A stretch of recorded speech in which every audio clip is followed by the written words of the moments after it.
So now you're all warmed up.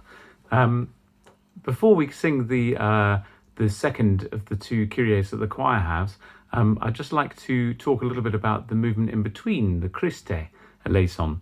But before that, I thought I'd just mention a few things which we may not have discussed in enough detail about the overall circumstances of the piece.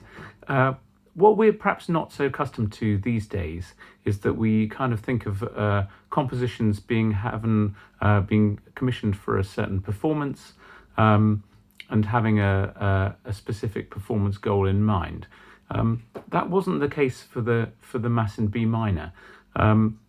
It's unclear completely as to why Bach brought these various aspects of pieces together in the end of his life. But basically, the first two movements, the Kyrie and the Gloria, were part of a Mass written in 1733 for Dresden. And they were kind of a present for the new elector of Saxony, I think. And those are very much a separate piece. However, he also, the other thing which is you need to get your head around a little bit is that composers, and Handel did this even more than Bach, is that they would often reuse music a lot. So when they need to write a certain cantata for a given Sunday, for example, or in the case of this Mass, they've decided to write a Mass. Sometimes Bach turns back to previous compositions that he's already done and reuses that music, and that's that's really how a lot of the B minor Mass came to be. So when he got towards the end of his life, 1748 to 49, he decided, for reasons we don't really know, to have this kind of summary of his greatest output, kind of greatest hits, really, kind of collection. And one doesn't know whether this is because it was some kind of, he might have had it in mind for a job application of some kind. But my own personal feeling is that it was more a kind of religious, come artistic summary of his life, that he perhaps knew that he was getting on a bit, and it was time to kind of pull together in the sort of best he could do into one single work. He'd actually never written a complete Mass before. So the Kyrie and the Gloria are two separate works, and the Sanctus is a separate work that was standalone. You can tell by its style that's rather, and the spectacular use of the trumpets, that's kind of a different kind of piece. And then the Credo and the Agnus Dei were added that and were added afterwards in the Benedictus. So it's not kind of like he started to write the B minor Mass one day and then finished it 3 months later, as Handel did for Messiah, for example. This is very much a kind of summary of all that he can do. He was, in the latter stages of his life, he was very much, and this really is why he's so great, I think, is that he's thinking of music in really kind of abstract terms. Works like the Art of Fugue, which are a kind of summary of all that's possible with fugue, contrapuntal writing. If you'd like to explore that, do. It's very intellectually on a different plane to anything else that people have kind of attempted to do. Anyway, so just returning to this opening movement, we've last week looked at the Kyrie, and we sang quite a lot of that. So the second movement, the Christe Eleison, both the Kyrie and the Gloria, and in fact the Credo as well, there's a lot of symmetry in the movements. So obviously the text of the Kyrie Eleison in the Mass is symmetrical anyway. Kyrie Eleison, Christe Eleison, Kyrie Eleison. That has its kind of inbuilt symmetry, a palindrome. And also in other works, there are kind of central sections, so that the Crucifixus is also a central movement of that kind of bigger part of the piece. So looking at the Christe Eleison, this is, and I hope you'll enjoy listening to this, because you would have obviously heard the soloist do it. And it's important to just kind of not just know about our bits of the piece, but to know the whole work. Much simpler scoring than the beginning. The just strings and not even violas, just a classical baroque thing of just having a bass and the melody. So we've got the cellos and basses doing the bass line, supported by the organ, which kind of fills out the harmony so it doesn't feel too bare. Then over the top, you'll see, if you look at your score, if you've got the Bärenreich edition, we're on page 22. If you've got other editions, it's the Christe Eleison. So the main melody of the accompaniment is in the two violin parts, and they're playing in unison. They're both, all the violins, firsts and seconds, are playing this this melody together, which gives kind of quite a full, bold sound, very uplifting. And there's one thing I'd just like you to notice straight away, is that the first, after the first chord, we have this interval of a fourth.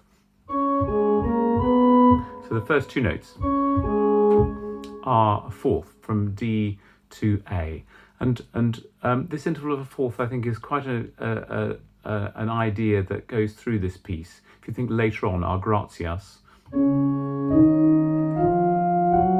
has that rising fourth, and other movements to have this kind of idea. So that's the first thing of this. Obviously, it's quite a fun, jolly melody.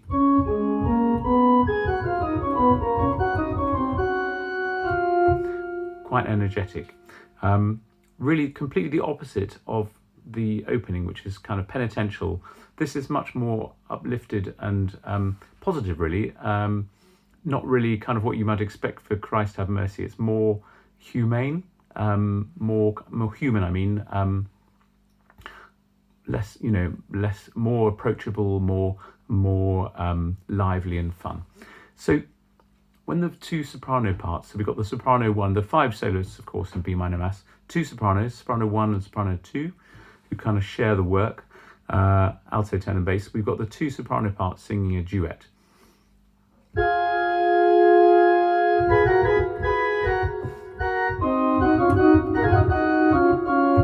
So immediately from the beginning, we've got these two ideas. There's long first note, whilst the bass line goes.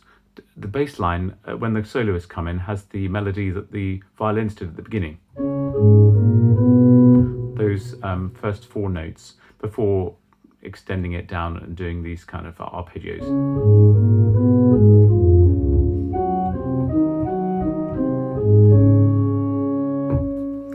So often you'll find in this kind of music that a few note, a little 4-note or 5-note idea gets introduced, and then he plays around with that for the whole movement. And this is very much an example of that. So we've got this two ideas. We talked a lot about counterpoint, which is having melodies working independently with each other. And what Bach does here is rhythmic counterpoint. That's when you have two rhythms working against each other. So he has long sustained notes for the soloists for the first note, and then against that he puts the bass line.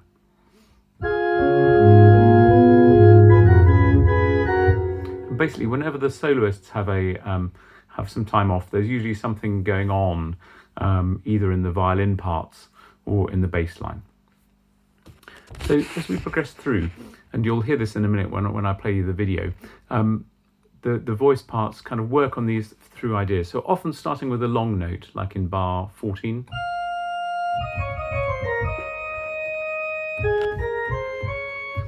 And you'll notice again how he does a rhythmic duet between the two solo parts. So in bar 15, for example, you'll notice that the first soprano part is holding on to a long note, whilst the second soprano is having the rhythmic interest. And then when the second soprano gets to a long note in the middle of bar 15, then the first soprano has more short notes. And so it goes on in turn. So it's quite noticeable whether they're singing together, like in the first bar they sing, or whether they're singing a duet sort of in opposition. And for me, I don't know, this seems to me to suggest the idea of, the religious aspect of having kind of companionship, and you're walking along with Jesus in this instance. So in other music, for example, Mozart Don Giovanni and duets and things like that. The idea of singing in thirds with each other, the same music in thirds, is often a symbol of love. And I think that there's a little bit of that in this movement as well. So as we had in the first movement of the Kyrie, this piece moves harmonically from which defines the sort of main points of the piece. So one thing I should mention is that there's a key structure which is goes through these first three movements. So the Kyrie is in B minor, and then this movement is in D major, and then the last Kyrie is in F sharp minor. So those three are carefully planned to outline the chord B minor, which isn't an accident. That's absolutely very deliberate in that he's relating these movements to one another. Of course, B minor and D major are connected. They have the same key signature of two sharps. So when we get to bar 33 in this solo, we've reached the dominant key. We talked last week about how you've got the root key, and then you've got the dominant key, which is the fifth note, as the second most thing. Second most important key.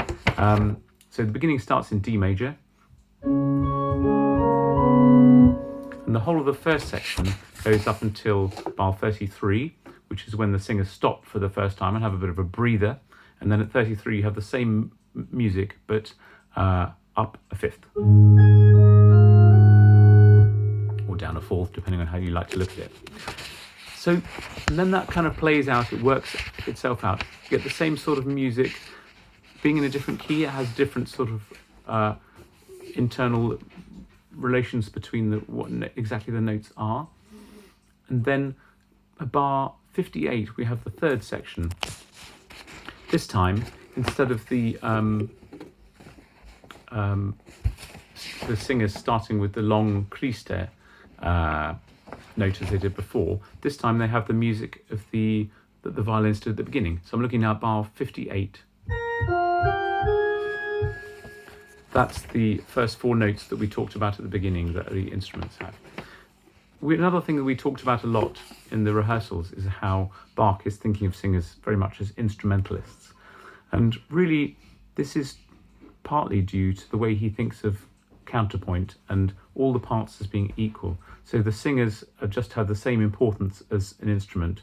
So here we've really effectively got a kind of four-part structure, a kind of trio with a bass line. So that we've got the one soprano part, the second soprano part, and then the violins. So you've got those three parts, and then the bass line chugging along all the way through underneath it.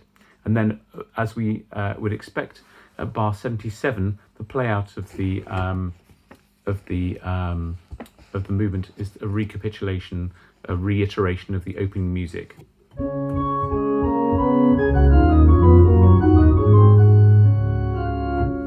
And then that works out to a close and finishes in the key of D major.